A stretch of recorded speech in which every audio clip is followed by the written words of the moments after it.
A partir de este momento, estamos cara a cara con la política y sus protagonistas. Cara a cara con los temas sociales y económicos. Cara a cara con la agenda de Jalisco. En esta mesa caben todas las ideas. Promomedios Radio presenta Cara a cara con el periodista Enrique Tusain.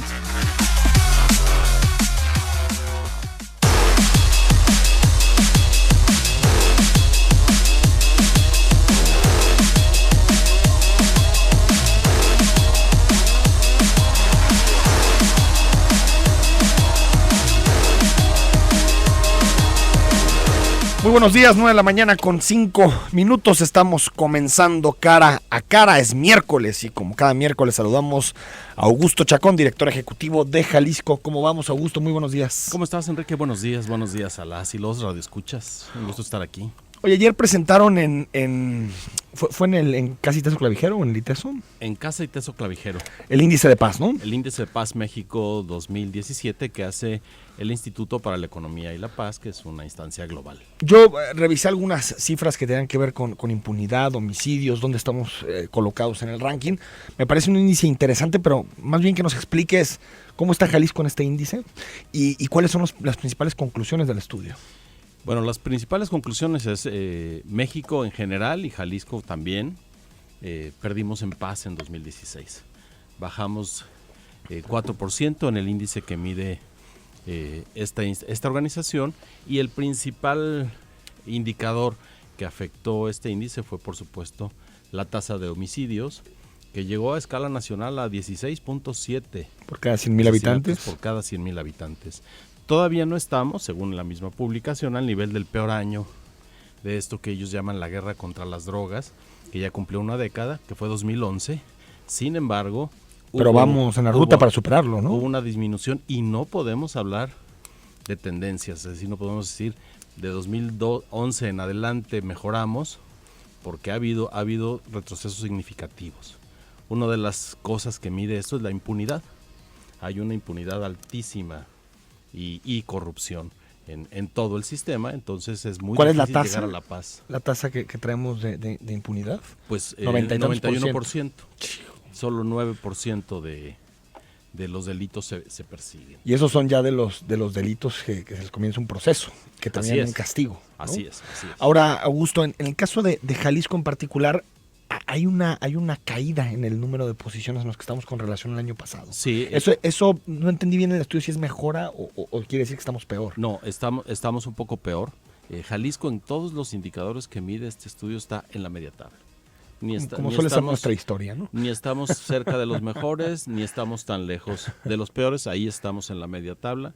Entre los 25 municipios del país cuya tasa de homicidios fue menor, está uno de Jalisco, que es Ayotlán, que tuvo una tasa de 2.42 homicidios por cada 100,000 habitantes. Oye, pues europea esa tasa. Exactamente, sí. Está sucediendo en Ayotlán, hay que ver qué están haciendo allá. Pero entre los 25 peores, con más violencia, no tenemos ninguno, así que esa es una buena noticia, pero nos habla de estar permanentemente en la medianía. Ahora, en el mismo contexto, Augusto, de que conocimos los datos finales de 2016 del INEGI en materia de homicidios, con aparte una nueva metodología que es interesante analizar, porque ya no se analizan el número de homicidios sobre la base de denuncias, sino ya sobre la base directa de funciones. Me parece que es un dato que lo que termina siendo, a diferencia de cuando inició el sexenio, es que ya no hay subvaluación en el número de homicidios, ¿no? Por denuncia, sino que al revés. Tiene que ver ya directamente si encuentras una fosa con 400 cuerpos y no hay ninguna denuncia, van los 400 al Sistema Nacional de Seguridad Pública y al INEGI y se colocan como homicidios. 76,000 en lo que va del sexenio. Eso quiere decir que son 49 por día en promedio, 2 por hora, homicidios, es decir, en lo que acaba este programa habrá 2 homicidios más en este país, y 19% más con relación a la guerra del narco, al sexenio de Felipe Calderón, hasta lo que es comparable, ¿no? Que son los primeros 4 años. Tremendas cifras. Tremendas cifras. Y otra de las cosas que revela este estudio del Índice de Paz México es que no hay consistencia en la información sobre el crimen. Revisaron toda la documentación y en efecto hay disparidades entre el INEGI, por ejemplo, y lo que tiene el Consejo Nacional de Seguridad, hasta de 60% en algunos estados. Así que sí. Tiene que ver con la metodología, ¿no? Por supuesto, aquí uno de los investigadores que tenemos en Jalisco más sapientes de esto, Guillermo Cepeda, suele usar como ejemplo el crimen de los Arcos del Milenio. Exacto. Que para efectos de la estadística es 1 cuando había 26 cadáveres. Que eso ya se supone que cambia con estas nuevas metodologías, ¿no? Entonces habrá un rebote de violencia forzoso.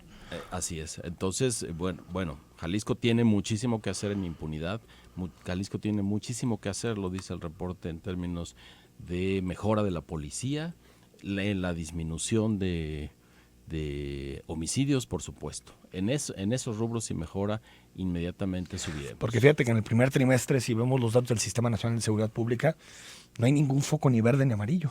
Ya todos están en rojo. Es el primer trimestre en los últimos 3 años en que todos los indicadores están en rojo en comparación con 2016. Sea robo a autos, sea robo a trailers, a casas, transeúntes, incluso que son bajo el número, pero tienen que alertarnos, secuestro. Extorsiones están un poquito arriba, pero está arriba, y homicidios, por supuesto.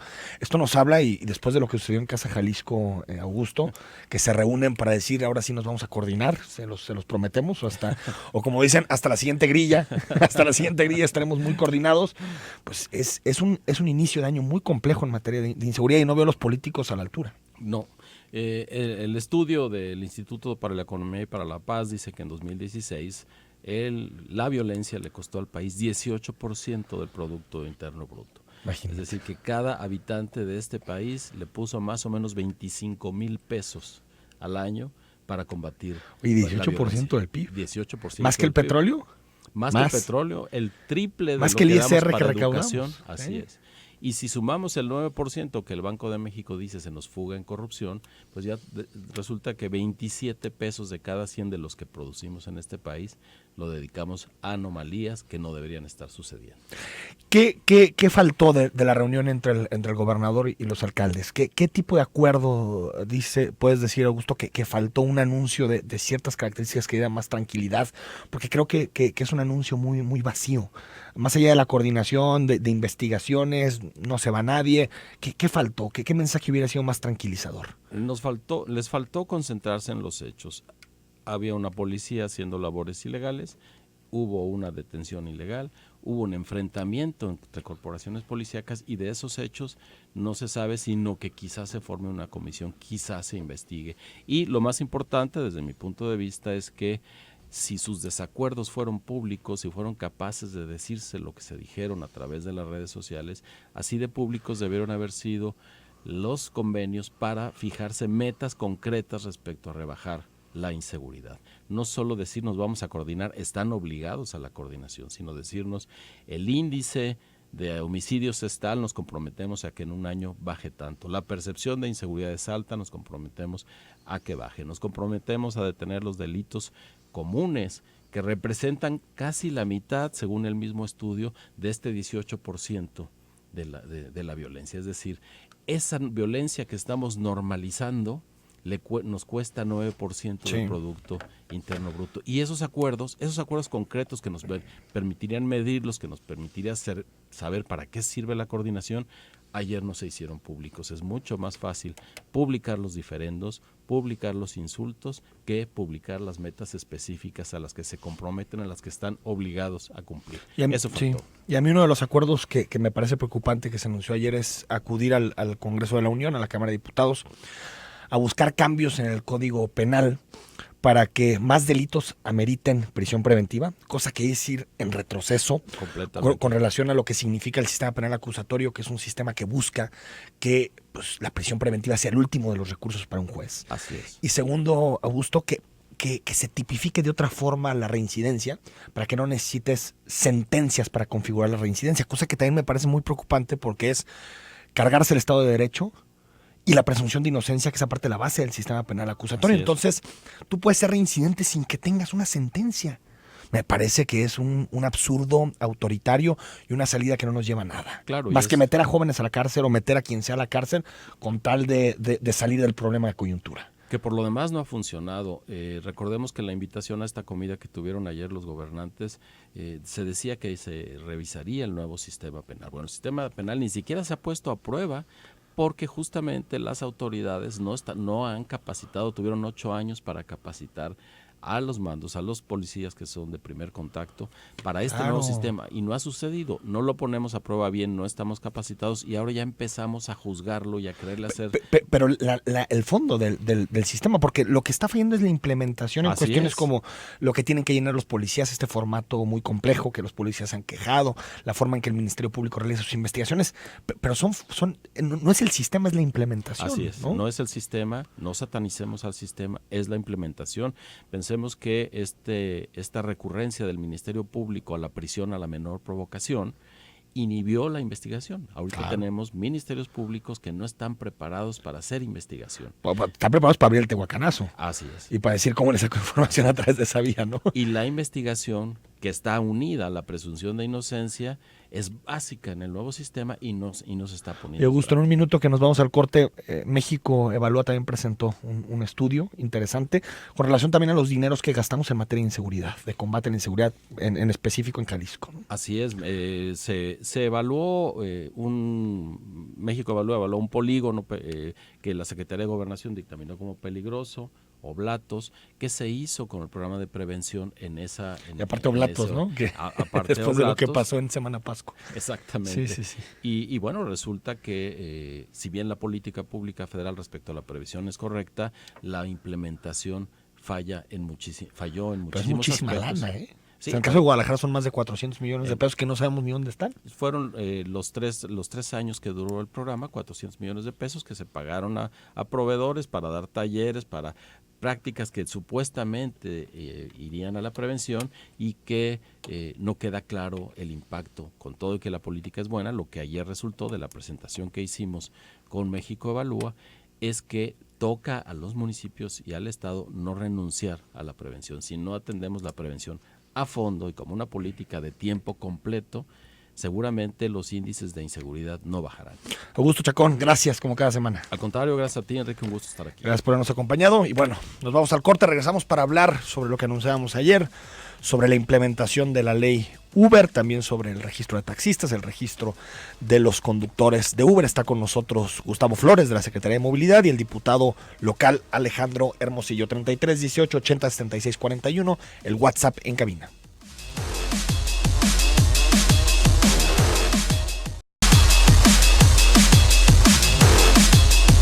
En la mañana con 21 minutos hablamos hoy sobre taxis, sobre Uber, regulación, registro y todos los temas que han sido de debate público esta semana, y saludamos a Gustavo Flores Delgadillo, titular de Transporte Público de la Secretaría de Movilidad. Gustavo, buenos días. ¿Qué tal? Buen día, gracias por la invitación. Gracias por estar aquí con nosotros. Alejandro Hermosillo, diputado local de Movimiento Ciudadano, gracias por acompañarnos. Buenos días, saludos a todos.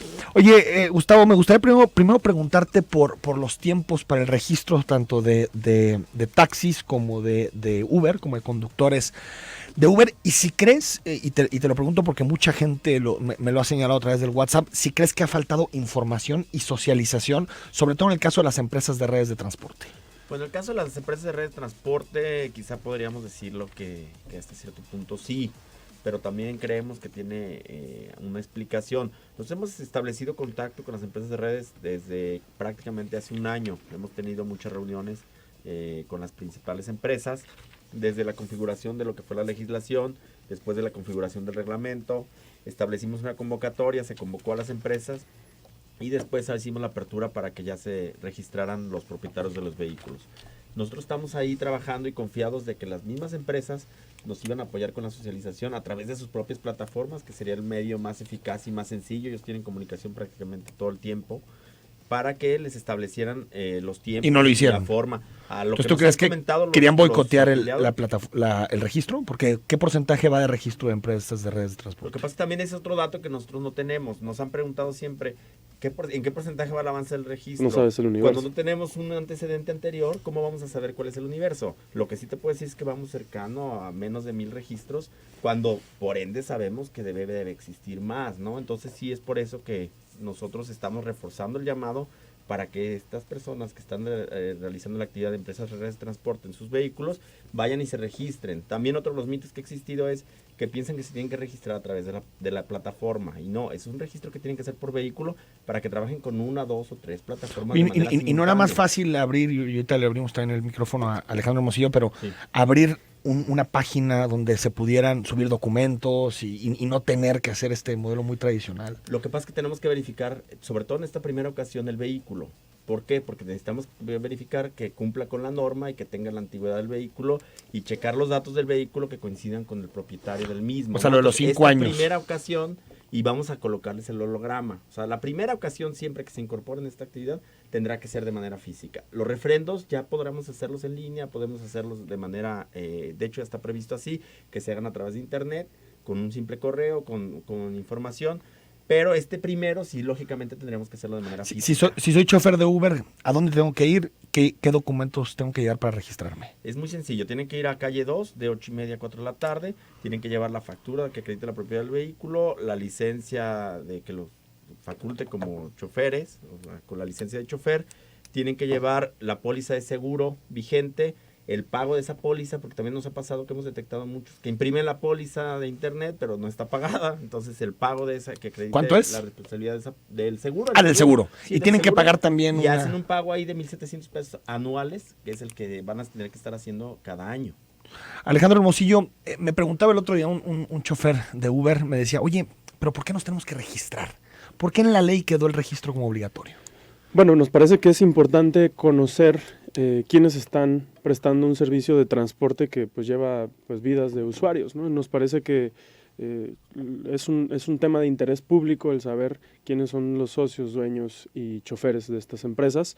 En esto creo que quisiera hacer primero una puntualización. Sí. Estamos evidentemente, creo que con el mismo objetivo la Secretaría y el Congreso de que estas empresas pues proporcionen mayor seguridad y mejores elementos de calidad. Sin Para que embargo, el usuario sepa quién lo está llevando, quiénes son los dueños. sí, que no se solo puedan- eso, Igual que los sino, taxis, ¿no? exacto, sino también que formen parte, porque recordemos que por un trabajo que hicimos anterior, quedó como un acuerdo que en el convenio se establecería, por ejemplo, una aportación que harían estas empresas para formar un fondo que pudiera abonarle a la movilidad y a otros temas. Pero hasta donde tengo entendido el fondo no quedó. En ley no podía quedar porque al ser una aportación, más bien un cobro a un impuesto al ingreso, tendría que ser un impuesto federal, pero podemos hablar de que entendemos que la Secretaría lo está haciendo vía los convenios con las empresas. A mí lo que creo que ahorita todavía genera un poco de inestabilidad en este tema es, bueno, por un lado, la empresa presentó un amparo, ¿no? que le concede... Contra la legislación, ¿no? Contra los ley y artículos de la reglamento, legislación. contra ley y reglamento, algunos artículos específicamente contra temas de competencia, el límite a la oferta, la licencia que se les pide a los choferes, algunos temas específicos de la ley. Este amparo pues ha provocado que no haya completado, según entiendo, y ahorita tal vez Gustavo puede emplear, completado su registro como empresa, porque no ha entregado algunos documentos faltantes. Esto hace que haya una situación ahí medio extraña porque ya se están registrando choferes de Uber, pero la empresa no ha completado su registro. Entonces, creemos que debemos encontrar una forma en que haya mejor coordinación. Las empresas tienen un perfecto control y actualización de quiénes están en su plataforma y nos parece que facilitaría, ¿no? Que sí, y este proceso paralelo, registrándose MOV y ellos con su propio registro, puede generar, por ejemplo, que un chofer vaya y se registre a calle 2 y que sin embargo no esté dado de alta en la empresa o ya se haya dado de baja. Y esto va a ser complicado de empalmar. Lo que coincido completamente con Gustavo es, se deben verificar las condiciones de los vehículos porque hoy vemos en la calle coches que no cumplen con la antigüedad requerida o con los requisitos mecánicos de seguridad.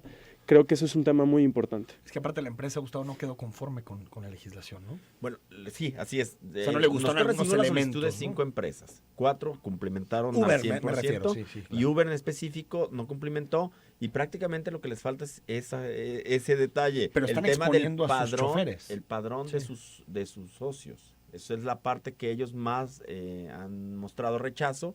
Y precisamente al carecer nosotros de un registro y ellos tampoco entregaron un padrón, pues no tenemos certeza de quién está prestando el servicio a través de ellos. Entonces sí es importante ese requisito. De lo que mencionaba el diputado, sí me gustaría hacer hincapié en que sí presentaron un amparo, pero a veces tenemos desgraciadamente la cultura de que decimos, es que ya promovió un amparo, ya... No, está en ya estoy suspensión. protegido. Está en suspensión. No Provisional. tiene suspensión. ¿No tiene todavía ni para provisional? No tiene Pero, suspensión para ¿no esos está admitido el fines. amparo? O sea, se admite el amparo, pero no otorga suspensión Todavía no provisional. otorga suspensión, tiene que discutirlo, Entonces, en ese sentido, ellos no tienen ninguna suspensión o ninguna garantía para no cumplimentar. Que la verdad es todos que sus lo tienen en procedimientos. otros estados, ¿no? Entonces puede, Ajá. puede Y ellos aparte presentaron un amparo en En materia... Querétaro. ¿no? Pues lo más seguro es que se los otorguen, porque la suspensión se la dan a... No se la dan en automático. ¿Por qué? Porque hay jurisprudencia por parte de la Suprema Corte que el transporte público es de interés público y ya no hay de interés cierto, privado. es un buen argumento ese, sí. Entonces ya es muy complicado que en el transporte público obtengas tú una suspensión provisional. Porque supone que afectas un interés público, Así, social, general, sobre ¿no? el interés particular. Ahora, Gustavo, Entonces, esa es la parte que hay ¿cuándo que vence el cuidar. plazo del registro? El 28 de abril. O sea, Pero no, este se viernes. amplía, ¿no? No Para empresas de redes. ¿No es hasta el 3 de mayo? No, el 3 de mayo ampliamos el de taxis. El de taxis. El de taxis, empresas de que redes no. prácticamente son las mismas fechas, porque el 1 de mayo es inhábil, el 2 y 3 prácticamente es el miércoles. ¿no? Pero quien conduce un Uber y no se registre antes del 28 de abril, será susceptible a que se le pueda retirar de circulación por carecer de autorización para prestar el servicio público de transporte y una multa. y una multa cercana a los 10,000 pesos. 10,000 pesos. Híjole, esto está fuerte porque nuestros cálculos es de que superan los 15,000, ¿no? Los Uber. Y si hay 1,000 registrados, estamos hablando de que el 90% Va a ser está... imposible retirar a 14,000 autos. No, de- ni nuestra y intención multar es retirar a 10,000. todo mundo, pero digo, tenemos que empezar a generar certeza. ¿Qué pasa con esto?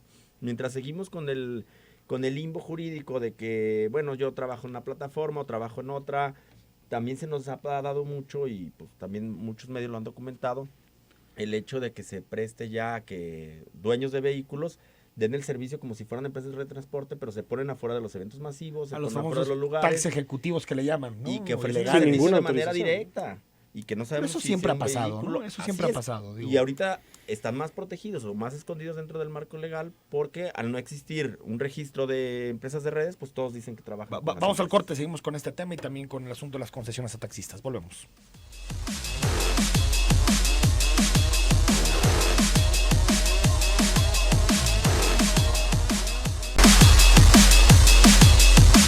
De la mañana con 35 minutos, regresamos a Cara a Cara. Nos acompaña Alejandro Hermosillo, diputado local de Movimiento Ciudadano, y Gustavo Flores, titular de Transporte Público de la Secretaría de Movilidad. Otro asunto, el impuesto. Tú lo denunciaste en su momento, diputado. No se está cobrando el impuesto, Gustavo. Sí, ya con las empresas que presentaron solicitud de registro y que les fue procedente, ya hicieron la firma con la Secretaría de Finanzas y ya se estableció el mecanismo para que ya estén contribuyendo con ese 1.5% del fondo. ¿Y qué pasa con la lana de antes, Alex? ¿Es posible cobrarla, no? Yo creo que tiene que ser a partir de la firma del convenio y en los términos que haya establecido la Secretaría.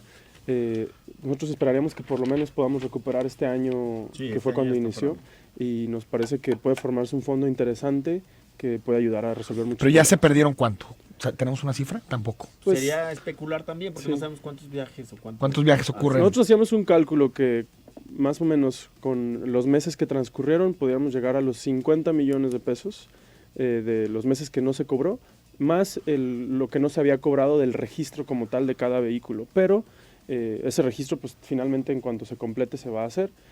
Nosotros, insisto, ya queremos ver hacia adelante y pensar en que por lo menos este año podamos tener este fondo y utilizarlo para invertir en temas de movilidad sustentable. Retroactivo es difícil, ¿no? Sí, y también debemos entender una lógica. Volvemos a lo mismo. Este es un ejercicio inédito que no había antecedente y no había legislación. Entonces, hablar también de cuánto se pudo haber cobrado, pues sería a lo mejor hablar de hace 3 años. Que Pero no empezó la tardaron empresa a mucho en trabajar el implementarlo, servicio. no tardaron mucho en la Secretaría de Movilidad. Pues mira, O sea, ¿cuándo se aprobó la legislación? El 12 de mayo. Después Un año. ahí se dio un plazo para generar el reglamento. El reglamento. Que más o menos salió cercano a octubre. De octubre dejamos ahí prácticamente 15 días y publicamos la convocatoria para las empresas. Se dio el plazo para que asistieran las empresas a la convocatoria. Lo cerramos en diciembre. Y de ahí abrimos la convocatoria para los vehículos. O sea, hemos estado tratando de no dejar tiempos muertos, vamos. Para Pero nosotros sí son los sí- tiempos que hemos tratado de llevar. Sí ¿no? pudo haber sido mucho más rápido porque el tema ya tenía 2 años en el Estado y la legislación pues era una legislación que tenía mucho tiempo discutiéndose. Pudimos haber avanzado un poco más rápido, insisto, queremos ver hacia adelante, pero sí nos preocupa pues que aún no tenemos claro cómo vamos a hacer que Uber entre en cintura, porque Hoy ya no es un tema de voluntad, hoy hay una ley que tienen que cumplir, independientemente de las reservas que puedan presentar. Hay que recordar que la empresa celebró la promulgación de la ley, la nombró como una de las pioneras en el país y nos extrañó Pero ya mucho. después se dieron cuenta que igual podían sacar más cosas. Ese fue el tema, ¿no? ese es el tema. Pero creemos que la ley es muy sensata. habían mostrado una Tiene actitud sus de cosas, pero- cooperación, de queremos abonarle a las ciudades y cambiaron esa actitud. Y no es un tema de los choferes, es un tema de la empresa. Diputado, ¿cómo quedó el asunto en el aeropuerto? Digo, ¿Pueden prestar servicio, no pueden prestar servicio en el aeropuerto? Porque muchos lo vimos, por ejemplo, en un periódico local que lo publicó, hacen sitio incluso en el aeropuerto. ¿Es posible eso o no es posible? en la ley está prohibido que los Uber puedan hacer sitio. Sin embargo, es difícil detectarlo, me imagino, operativamente, porque una Se persona ponen a las estacionada... afueras, ¿no? Sí, y recordemos que también ya las zonas en sí del aeropuerto ya son zonas Federales. federales vigiladas por la Policía Federal. Ya ahí nosotros, que Claro. también es el caso de la central camionera, nosotros apoyamos o entramos hasta ciertos límites, pero ya en el interior de las zonas aeroportuarias ya es cuestión de la Policía Federal. ¿Qué hacer con el asunto de la calidad del servicio? Seguro muchos choferes, ayer ya lo discutíamos el tema y muchos choferes, creo que con algunos con mucha razón me decían, oye, pero si nos comparas con los taxis seguimos siendo o seguimos teniendo mucha mejor calidad, pero sí ha bajado la calidad. Claro. ¿Se puede hacer algo en materia de regulación? Yo creo que, de entrada, más que regulación, es un tema de operación, ¿no? De supervisión. Hay cosas que actualizarle a la ley o va a haber cosas, pero necesitamos que se implemente para poderlas detectar. Pero sí creo que es importante señalar algunas cosas. Por ejemplo, Uber hoy, sin que a lo mejor nos demos tanta cuenta, pero está cobrando por cada inicio de viaje 3 pesos, ¿no? Esto habla de que están considerando, a nuestro parecer, O sea que es un banderazo. sí, de 3 pesos cada que alguien pide un Uber, ¿no? Esto, pues nosotros pensaríamos que es para pagar a lo mejor la aportación al convenio, ¿no? Que nosotros hubo un compromiso de ellos de que no se le cargaba al usuario. Y sin embargo, Y tampoco al anunciaron chofer. como una medida y tampoco al chofer. Es Eso decir, que salía importante. de la ganancia de la empresa. Que debiera que tenía salir que ser de ahí, así. Claro que sí. Segundo, siguen las tarifas dinámicas, pero ya no te pide autorización. Nosotros en la ley dejamos que deben de publicar las fórmulas y medidas que toman, y esto tampoco está ocurriendo. O sea, se están pasando la ley por donde quieren. Sí, y tercero, nos parece también preocupante que al principio pedía o exigía obligatoriamente la calificación del viaje. Hoy ya no es necesario. Entonces, creo que también es una parte que los usuarios deben de hacer cuando haya un mal viaje, empezar a calificarlos, porque tiene que darse cuenta de que las calificaciones en el servicio han disminuido. Gustavo, Sí. en temas de calidad. Sí, más que nada ahí, como bien lo mencionó el diputado, necesitamos hacer un parteaguas, ¿no? Necesitamos cerrar lo que es la parte normativa, las empresas que vayan a gozar de autorización, saber cuáles son con nombre y apellido, y las que no, también empezar a tomar medidas en contra de ellas y poder retirarlas, ¿no? Porque no podemos establecer una legislación para todos y hacer la excepción con una, ¿no? Si es la líder o no es la líder, pues ahora sí que con esa responsabilidad también de líderes deberían de actuar y cumplir con esta legislación, que creemos que es una legislación muy a modo para que el servicio se pueda prestar de manera muy sencilla, que cualquier persona que se incorpore a esta actividad lo pueda cumplimentar sin mayor problema, y a su vez también las empresas, ¿no? Y destacar también que muchas empresas locales traen la inquietud de empezar a incursionar en esta actividad. Nosotros tenemos datos, por ejemplo, de estados como Querétaro, donde existen 20 empresas de redes de transporte, y Uber, de hecho, salió de ahí, fue sacada por el gobierno de Querétaro. Entonces, a final de cuentas, este modelo ¿Por qué va lo a sacó? persistir más allá de esta empresa, ¿no? ¿por Fue la violar la ley? pionera, pero sí, porque no quiso cumplimentar la legislación, Es decir, y dejó el mercado. dejó el mercado. Gustavo, en este tema de los autos, bueno, lo publicó el Informador hace algunos días, de algunos servicios ejecutivos que se estacionan. En el caso del Informador, publicaron afuera de un supermercado que está en Ávila Camacho y Avenida Patria.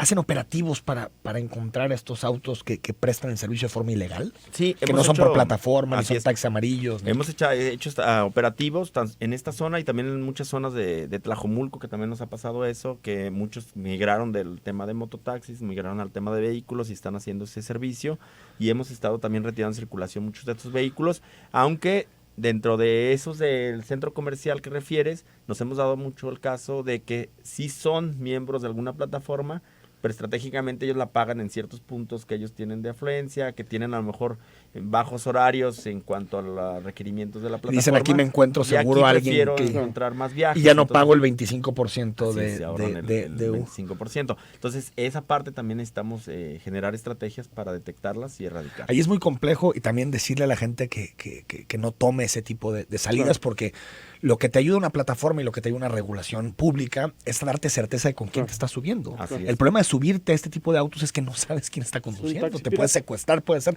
lo que sea. Ni en qué condiciones te están brindando un servicio, porque no sabemos si el vehículo carece de un seguro o el chofer no tiene licencia, a lo mejor ni siquiera tiene la pericia para manejar, ¿no? Y antes de irnos al corte y hablar de los muchísimos mensajes que hay sobre Uber, las concesiones a taxis, ¿cuándo se empiezan a entregar?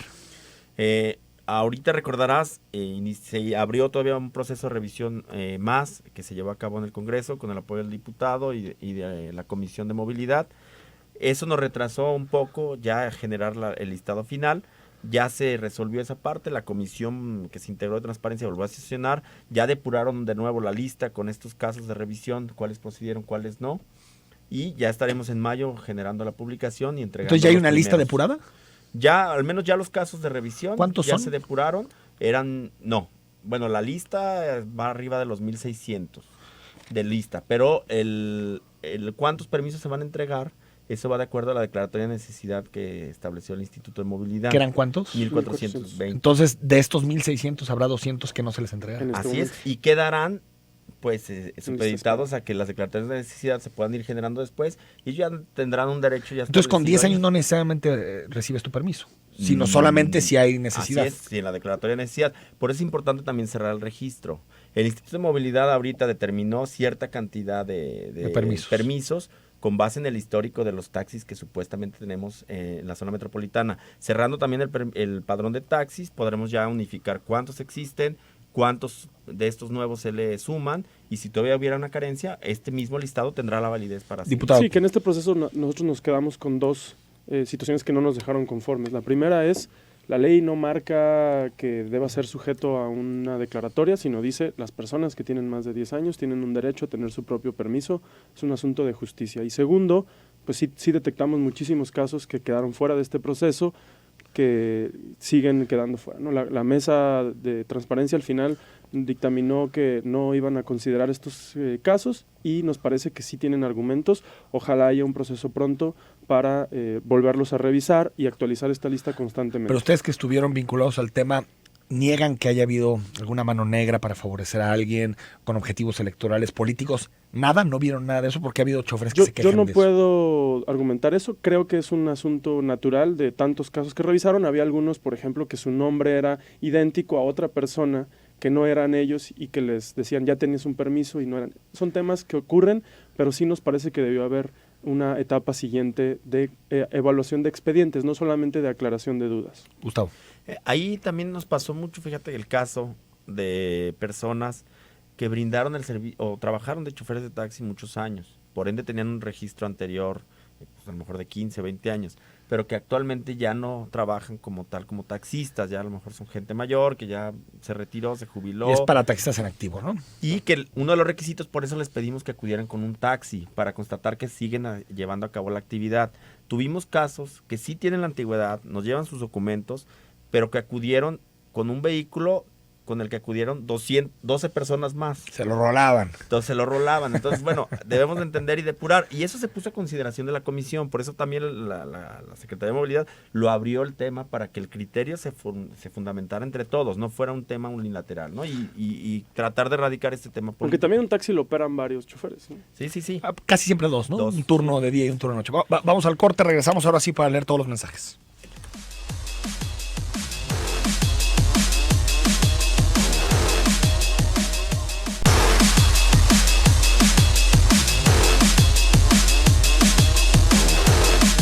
Leemos algunos mensajes. 0404, buenos días, excelente programa como siempre. Con relación a los taxis, ¿qué va a suceder con los permisos clonados? Resulta ser que trabajo en un taxi y me doy cuenta que el permiso está duplicado. Precisamente lo que estamos haciendo en la depuración del registro, y entendemos que muchos de esos vehículos que están circulando, por lógicas razones, no ha acudido al registro y será parte de lo que iremos retirando de circulación. Me dicen, Enrique, en CEMOP se simula pregunta, ¿qué pasó con el registro de los camiones de transporte público que hoy están funcionando? Nunca se reveló por corrupción, impunidad o intereses. Está publicado en la página de internet, ahí están publicados, son 5,500 camiones en todo el estado de Jalisco, ahí perfectamente puede ingresar con su nombre en el buscador, le aparece cuántos permisos están a ese nombre. Rodrigo Jara, buen día, ya registré mi coche en calle 2, si no cumple Uber con su registro, ¿podría dejar de operar? El ciudadano que se registró puede trabajar con las empresas de red de transporte, no tendrá ningún problema. En dado caso que se dejara trabajar la plataforma, pues tendría que optar por alguna de las otras empresas. Alfonso, buen día, Enrique, para Gustavo Flores. ¿Por qué una ruta certificada como la 629 vía 1 tarda 45 minutos en pasar? La certificación o verificación, recordemos, es de 6 a 7 pesos. Es un tema tecnológico en condiciones de seguridad del camión. Es el tema de cámaras, gobernador de velocidad, la vía electrónica. No va condicionada al tema de calidad en el servicio. Ruta Empresa sí ya estamos estableciendo una norma de calidad en el servicio y un contrato de calidad en el servicio, en el cual ya este tipo de actividad, de acciones se podrán sancionar. O sea, las rutas certificadas pueden dar una pésima calidad del servicio y aún así no pierden su certificación. No van condicionadas a tal, van condicionadas al equipamiento, que es parte de la confusión. 2641 nos dice, vehículos de edad mayor a 10 años, vehículos con motores que tienen más de 60,000 kilómetros, autorización de licencias que cuesta arriba de 20,000, el costo de placas, lo que rentan pagan a los tenedores de placas 400 pesos diarios por rentar el vehículo al que tiene las placas y es por turno. ¿Esos impuestos qué? Es dinero que no se paga. Bueno, en realidad casi ninguno es impuesto, ¿no? Sí, claro. En realidad pues unos son permisos y en el caso, Alex, pero las cantidades no coinciden. Del asunto de lo que se paga diario, aún pues es un acuerdo entre el dueño y el chofer, que por cierto es un acuerdo ilegal. Ilegal, totalmente. Totalmente ilegal. Y las licencias valen 700 pesos, digo, las cantidades no coinciden. Octavio González, buen día, por favor comenta a los diputados que no se hagan, que lo único que les importa es el impuesto de los 1,700. Si conocen a Uber, saben que los carros cumplen con los requisitos para prestar el servicio. Pues a mí me ha tocado subirme en autos que, desde mi punto de vista, tampoco soy un hiperconocedor de autos, pero no cumplen con lo que tendría que ser un auto de esas características. Sí, claro, y digo, nuestro interés no es el impuesto, ni siquiera lo administra el propio Congreso, es el tema de que los usuarios tengan un buen servicio. 871, buen día a tus invitados, tienen que estar vigilando que se haga cumplir la ley. Bueno, en esos debates estamos. 8628, me preocupa que somos muchos los afectados y después que llegue una multa o un apercibimiento legal, ¿tendrán algún dato nuevo de los patrones fantasma que afectaron la presente declaración anual del SAT? Bueno, después lo comentamos, gracias.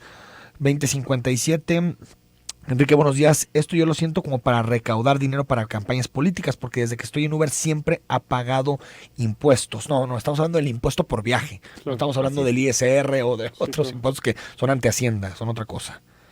Dice también 5104, los diputados desde el principio hicieron todo mal, se sacaron la puntada de cobrar en efectivo. En ninguna parte del mundo se cobra así. Uber rebasó al gobierno, se ve claro, como dijo el cardenal Sandoval, los maició. El asunto del efectivo, Alex Hermosillo, después de lo que ha pasado, ¿fue o no una buena decisión? Para nosotros no había forma de prohibir el pago en efectivo, es un método de pago válido, incluso sí sucede en otros estados, y nos parece que el usuario debe tener la opción de decidir cómo quiere pagar y no debe limitarse a las personas que tengan tarjeta de crédito. Aparte, con eso te puedes amparar. Sí, además hay un amparo ¿cómo te pueden prohibir pagar en efectivo algo? Pues no. Buen día, Enrique. Con respecto al tema inicial que nos muestra el maquillaje, las cifras de nuestras autoridades para el manejo político de sus intereses, qué vergüenza con relación a la seguridad.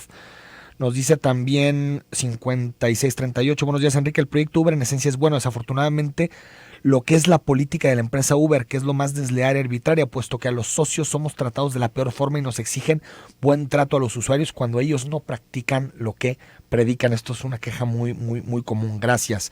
2557, buen día, Enrique, soy Roy de Uber. Yo he preguntado en la Secretaría de Movilidad y nadie te sabe decir nada, la información, ¿no? Que decíamos. Claro. Dice 7145, hola, sobre el tema de Uber, desde un par de años se disparó el tráfico por tanto carro y muchos Uber, también permisivo, muchos choques de jóvenes choferes sin experiencia. Yo creo que ahí está faltando también el filtro de la empresa. ¿Habrá prórroga para el registro? ¿Te preguntan? Para el registro no hemos establecido taxis, ninguna prórroga. Para taxis, bueno, ya se manejaron 2 que ya están terminando para este mayo. Hola, solo para comentar que no había escuchado nada sobre el registro de Uber hasta ayer en su programa. Bueno, lamentablemente así está la situación. 0711, buenos días, una pregunta, ¿qué gana o qué recibe el chofer que se registra?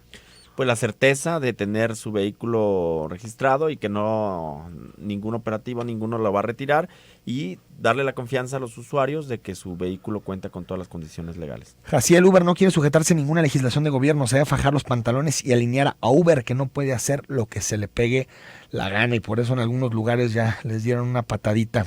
9029, buenos días. Quisiera preguntar quién regula Uber, pues trabajan varios por fuera de plataforma en las calles levantando pasajes por Secretaría de Movilidad, ¿no? Así es, y es parte de la práctica que por este limbo que se estableció durante muchos años, no hemos podido terminar de regular, y es con esto que se podrá hacer. Pero hay que decir que es un servicio ilegal, ¿no? Totalmente. Exacto. Totalmente. Esdras Uribe, Enrique, buenos días. Tú preguntaste qué tiene que hacer un chofer para registrarse y te está contestando de un dueño. Lo que les interesa son los 1,700 pesos. Yo, chofer, no tengo carro. ¿Me necesito registrar? Bueno, necesitan registrar el vehículo. En dado caso, si él trabaja para un vehículo, tendrá que ver con el propietario del vehículo que acuda al registro. ¿Qué tal? Buen día. Mi pregunta es, ¿el pago por cada plataforma en la que estamos registrados es un solo pago para varias plataformas? Un solo pago para la plataforma que opera. Una o varias con las que opere. Leticia Ruiz, buen día. ¿Y cómo le va a hacer el gobernador y Papá Leonel para registrar su flotilla de carros Uber? ¿Alguien de los presentes les va a hacer el favor? Bueno. Dice también Raúl Zamora, Uber no le... ¿Por qué, si caben en verdad el índice, que no me quieren como siempre? Bueno, Uber no le conviene porque tienen más de 15,000 carros y pues le van a poner candado, les quitan el negocio y siguen metiendo. Vayan a Plan de San Luis. Israel Gómez, último mensaje. Buenos días, soy chofer de Uber. Yo contraté un seguro que Uber ofrece, se llama Seguro Comodín, cubre todos los requisitos que se piden en cuanto a primas de cobertura. ¿No tendré problema por eso? No, sí, cubre en la legislación vienen las coberturas que se requieren en UMAS. Y si la empresa ya contempló alguno, debe de cubrir. Gustavo Flores, gracias. Gracias a ti. Diputado Alejandro Hermosillo, gracias por haber estado aquí con nosotros. Nosotros nos vamos. Mañana está con nosotros el fiscal Eduardo Almaguer para hablar del tema de la semana y los temas relacionados con la seguridad. Soy Enrique Tucen y hasta mañana a las 9.